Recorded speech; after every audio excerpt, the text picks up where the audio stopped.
రాష్ట్ర ముఖ్యమంత్రి వర్యులు శ్రీ యనుమల రేవంత్ రెడ్డి గారు యువత భవిష్యత్తును దృష్టిలో పెట్టుకొని యువ వికాసం పథకాన్ని ప్రారంభించారు. దీనికి క్యాస్ట్ సర్టిఫికేట్ మరియు ఇన్కమ్ సర్టిఫికేట్లు జత చేయాల్సి ఉంది.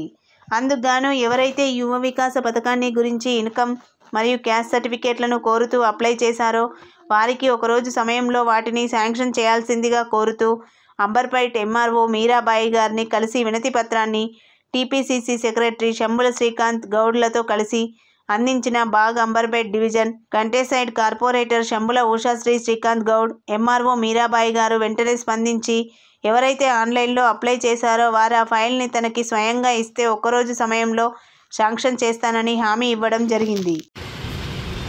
ఈరోజు బాగంబర్పేట్ డివిజన్లోని ఎంఆర్ఓ ఆఫీస్లో బాగంబర్పేట్ డివిజన్ కంటెస్టెడ్ కార్పొరేటర్గా మీరాబాయి గారిని కలిసి ఈరోజు వినతి పత్రం ఇవ్వడం జరిగింది. విషయం ఏమిటంటే ఈ యొక్క మన ముఖ్యమంత్రి వర్యులు సీఎం రేవంత్ రెడ్డి గారు ఎవరైతే యువతకు దృష్టిని ఉంచుకొని ఆయన యువ వికాసం పథకాన్ని ప్రవేశపెట్టాడు మార్చి 17వ తేదీన.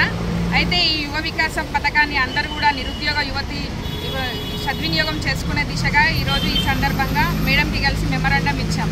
ఎందుకంటే ఇందులో క్యాస్ట్ సర్టిఫికేట్ మరియు ఇన్కమ్ సర్టిఫికేట్ సబ్మిట్ చేయడం ఉంది. అయితే ఈ సర్టిఫికెట్లు అనేది మామూలప్పుడు మనకి మినిమం 45 డేస్కి వస్తాయి.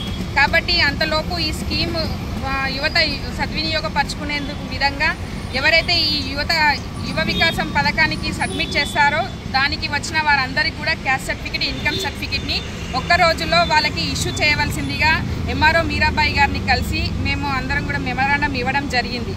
ఈ యువ వికాస పథకాన్ని నిరుద్యోగ యువత ఎవరైతే ఉన్నారో వాళ్ళందరూ కూడా సద్వినియోగం చేసుకోవాల్సిందిగా ఈ సందర్భంగా కోరుతున్నాను. ఇందులో 50,000 నుండి 4 లక్షల వరకు ప్రభుత్వం